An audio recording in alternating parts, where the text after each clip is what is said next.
आखिरकार कौन है ये जॉली जो 69 बिलियन पाउंड्स की प्रॉपर्टी का इकलौता वारिस होने वाला है। हाउसफुल सीरीज के पार्ट 5 में मतलब 5वें भाग में अंत में जो जॉली निकलता है वो आप सबके होश उड़ा देगा। नमस्ते दोस्तों। मेरी इस अंपायर का असली हकदार मेरी अपनी औलाद है जिसका नाम है जॉली। सलाम वालेकुम। हम जलाबुद्दीन उर्फ जॉली। मैं हूँ जलभूषण, तो तुम भी जॉली हो। ये ही जॉली है।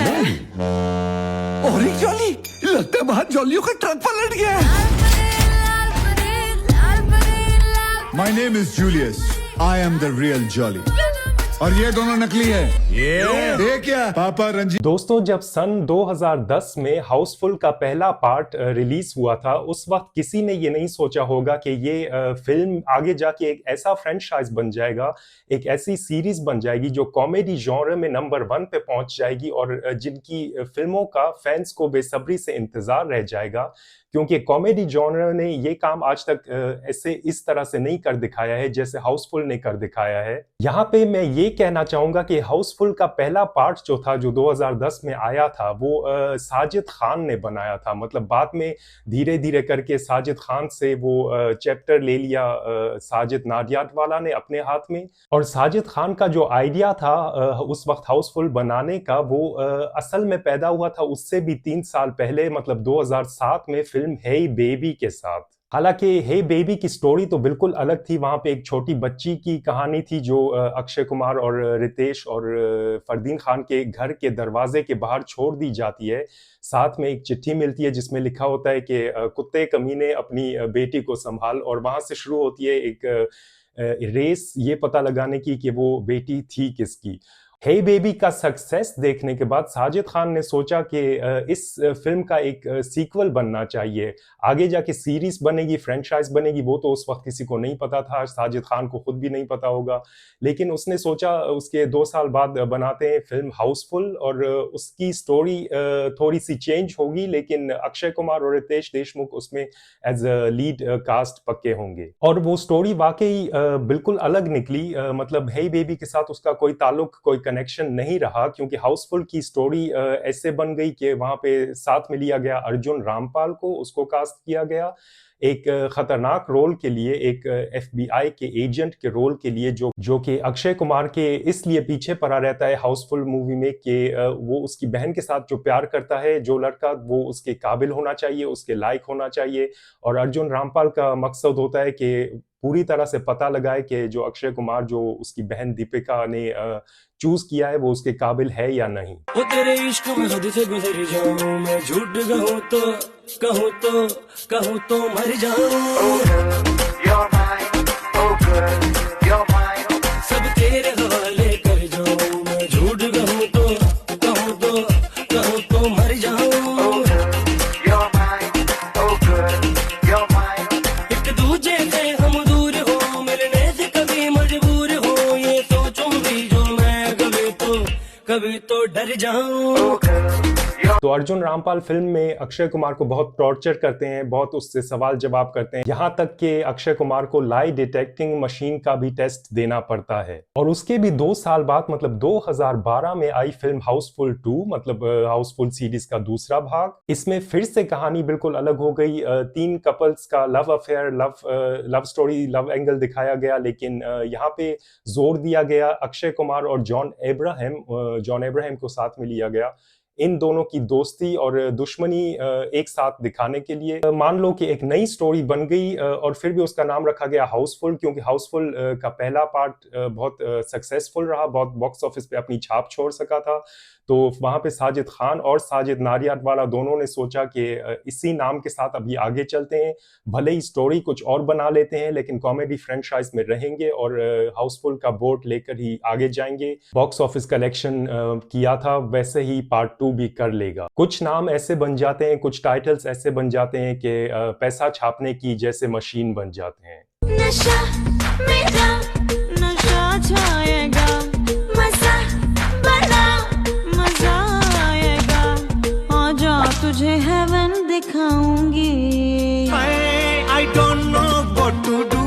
I don't know what to do. तौबा आगे क्या करूं? I don't know what to do. I don't know what to do.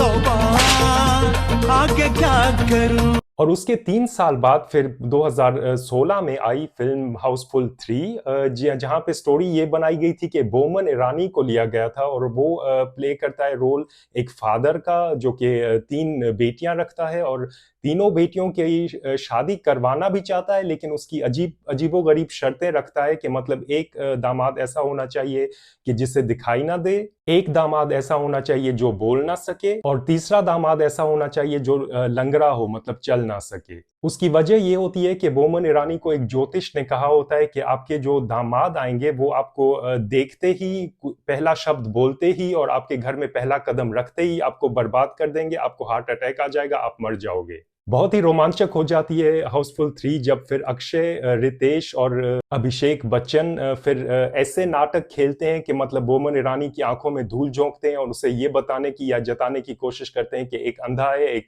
गूंगा है और एक लंगड़ा है। कभी ब्लिंक करे कभी विंक करे, नैना नैनों से लिंक करे। देख चाँद को चढ़ गई है चर्बी, सूरज भी लगा बकने अरबी। इस मौसम वाले मौसम में दे इंग्लिश वाली पप्पी।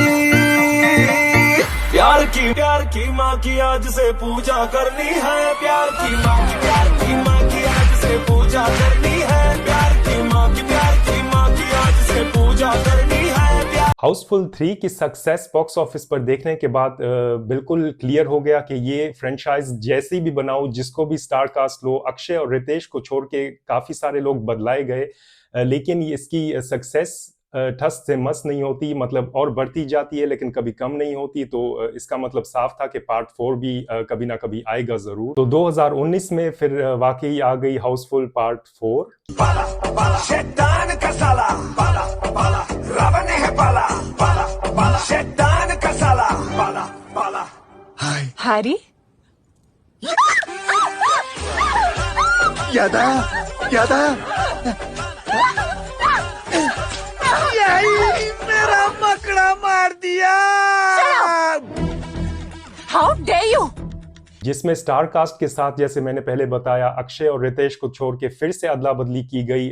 जॉन अब्राहम और अर्जुन रामपाल के बाद अब एंट्री हुई बॉबी देओल की। और यहाँ पर कहानी ये निकलती है कि 3 दोस्त होते हैं जो कि शादी करने निकलते हैं, 3 लड़कियों के साथ होते हैं, लड़कियां उन्हें मिल जाती हैं और शादी का फैसला अटल हो जाता है। लेकिन यहाँ पे उनको पता चल जाता है कोइंसिडेंटली कि 600 साल पहले वो पहले भी जी चुके हैं। मतलब उनको पता चल जाता है कि उनका ये जन्म जो है सिर्फ एक री-इनकार्नेशन है। तो हाउसफुल 4 की स्टोरी थोड़ी ज्यादा अलग हो जाती है। वहां पे पुनर्जन्म दिखाया जाता है और पिछले जन्म में, मतलब 600 साल पहले जो किरदार फिर निभाए गए हैं, वो फिल्म को ले जाते हैं बहुत ही अद्भुत स्लैपस्टिक कॉमेडी के जॉनर में। बाला सॉन्ग तो आपको सबको याद ही होगा, जो कि पूरी दुनिया में धूम मचाने में कामयाब रहा था। बाला बाला बाला बाला बाला बाला बाला बाला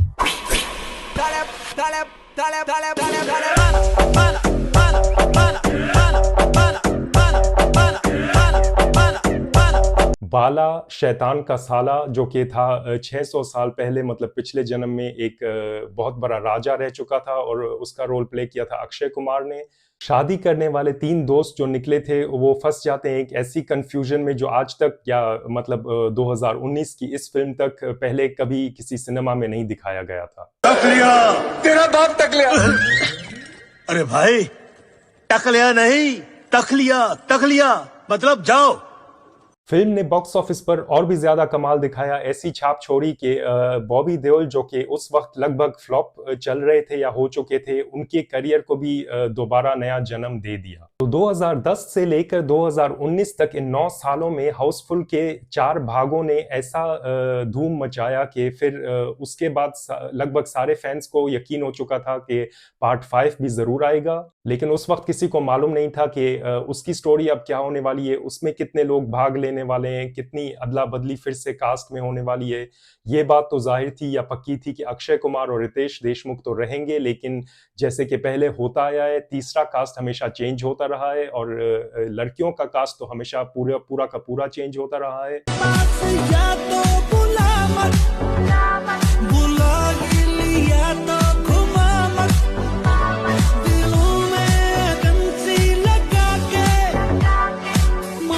फूक से पूछ दीपिका हो, जैकलीन हो या जिया खान हो, मतलब कोई ऐसी एक्ट्रेस नहीं थी जो पार्ट 1 से लेकर पार्ट 4 तक रही हो। और अब 2025 में शुरू हुई एक खोज जॉली नाम के कैरेक्टर की, जो कि प्ले करते हैं रंजीत के बेटे का। और रंजीत को फिल्म की स्टार्टिंग में ही दिखाया जाता है कि वो मर जाते हैं और उनकी विल के मुताबिक उनकी पूरी प्रॉपर्टी का इकलौता वारिस होना चाहिए उनका बेटा, उनकी अपनी औलाद, जिसका नाम है जॉली। लेकिन फिल्म में किसी को मालूम नहीं है। फिल्म की स्टार्टिंग में ही बहुत बड़ी कंफ्यूजन शुरू हो जाती है, क्योंकि विल पढ़ते समय ये सवाल पूछा जाता है कि जॉली है कौन।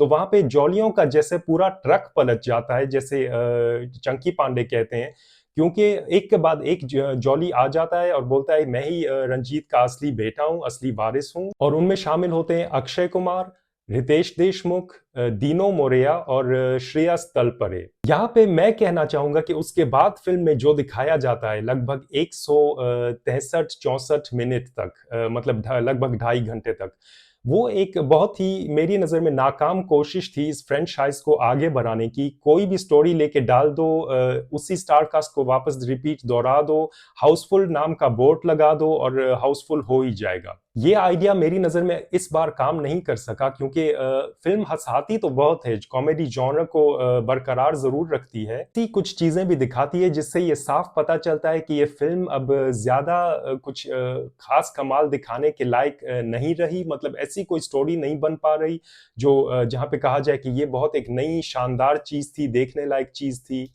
हंसाती है और बस हंसाती जाती है और आप हंसते जाते हो, वो तो ठीक है, लेकिन स्टोरी कुछ खास कमाल नहीं कर पाई।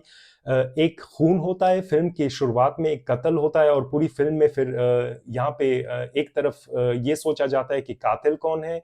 हर एक कास्ट पर, हर एक क्रू पर शक आता है कि ये भी हो सकता है, वो भी हो सकता है।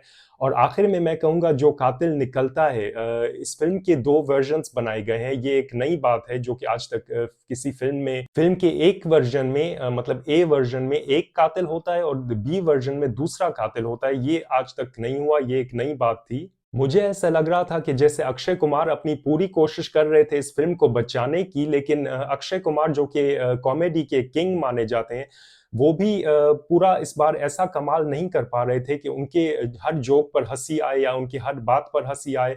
एक बात को पकड़ लिया था, बार बार दोहरा रहे थे वो स्ट्रेस वाली बात कि इस पर स्ट्रेस मत डाल, उस पर स्ट्रेस डाल। वो एक बार हंसाती है, 2 बार हंसाती है, लेकिन तीसरी या चौथी बार इंसान सोचने पर मजबूर हो जाता है कि अभी बस बहुत हो गया, एक ही बात पर बार बार हंसो, ऐसी फीलिंग आ रही थी। अभिषेक बच्चन का काम अपने आप में एक बहुत ही अद्भुत था, क्योंकि उसका काम ऐसा लग रहा था कि जैसे कि उसको ज़बरदस्ती पकड़ के किसी ने सेट पर डाल दिया हो कि आओ और एक्टिंग करो, ये फिल्म बनानी ही है। क्योंकि अभिषेक के काम में कुछ ऐसा नहीं लग रहा था कि जैसे वो दिल से काम कर रहे हो या सच में ये फिल्म बनाना चाहते हो। मतलब ऐसा लग रहा था कि जैसे रोजगार योजन में तलाश में वो निकले हों और यहाँ पे अब रोल मिल गया है तो निभाना है, ऐसी फीलिंग आ रही थी। जॉनी लीवर साहब की मैं तारीफ करना चाहूंगा कि इस उम्र में भी वो जो कॉमिक टाइमिंग दिखा रहे हैं, जो कॉमेडी कर रहे हैं और जितना वो हंसा पा रहे थे वो लाजवाब था। रहा सवाल हीरोइनों का, तो मुझे लग रहा था कि उनको बहुत ही ओवर सेक्सुअलाइज्ड करके दिखाया गया था। मतलब ऐसे डायलॉग पास किए जाते हैं, ऐसे डायलॉग दिखाए जाते हैं जो कि साफ जाहिर करते हैं कि लड़कियों को फिर से फिल्म में डाला गया है सिर्फ आइटम सॉन्ग्स दिखाने के लिए, फिल्म को बेहतरीन दिखाने के लिए और काफी लोगों को थिएटर में जाने के लिए मजबूर कर देने के लिए।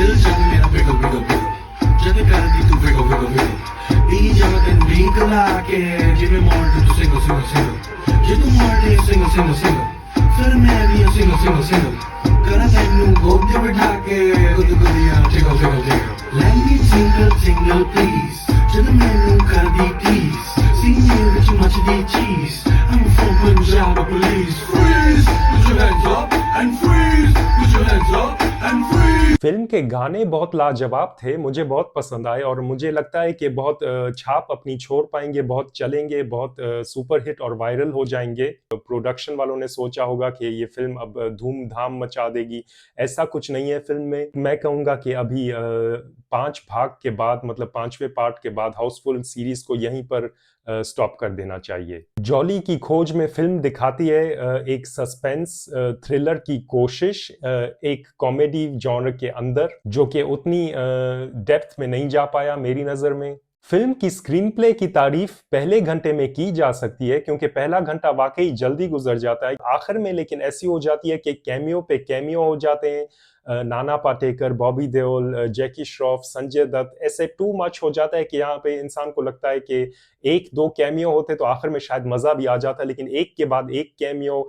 जॉली का इंतजार सबको रहा कि आखिर कौन है, लेकिन और कातिल का, लेकिन बाकी जो कैमियो पे कैमियो हो रहा था तो ऐसे लग रहा था कि अभी टू मच हो गया है, अभी मजा नहीं आ रहा। फिल्म में सबसे आसान मेरी नज़र में रोल जो था वो था रंजीत का, क्योंकि उनको कुछ करना ही नहीं पड़ा। वो शुरू में ही दिखाया जाता है कि वो मर जाते हैं और उसके बाद उनकी लाश को लेके 2-3 ऐसे सीक्वेंस बनाए गए हैं जो फिर से हंसाने की कोशिश कर रहे थे, लेकिन ठीक से कर नहीं पा रहे थे। कमेंट्स में ज़रूर बताना आपने हाउसफुल 5 देखी है, आपके आसपास सिनेमा घरों में अभी तक चल रही है तो आप जाओ देख कर आओ, पछताओगे नहीं, हंसोगे बहुत, लेकिन आखिर में आप भी ये सोचोगे मेरे हिसाब से कि फिल्म का मकसद क्या था, मतलब क्यों बनाई गई थी और इतने सारे स्टार कास्ट को डाल के, मतलब फीलिंग ऐसी आ रही थी कि आधा बॉलीवुड उसमें काम कर रहा है।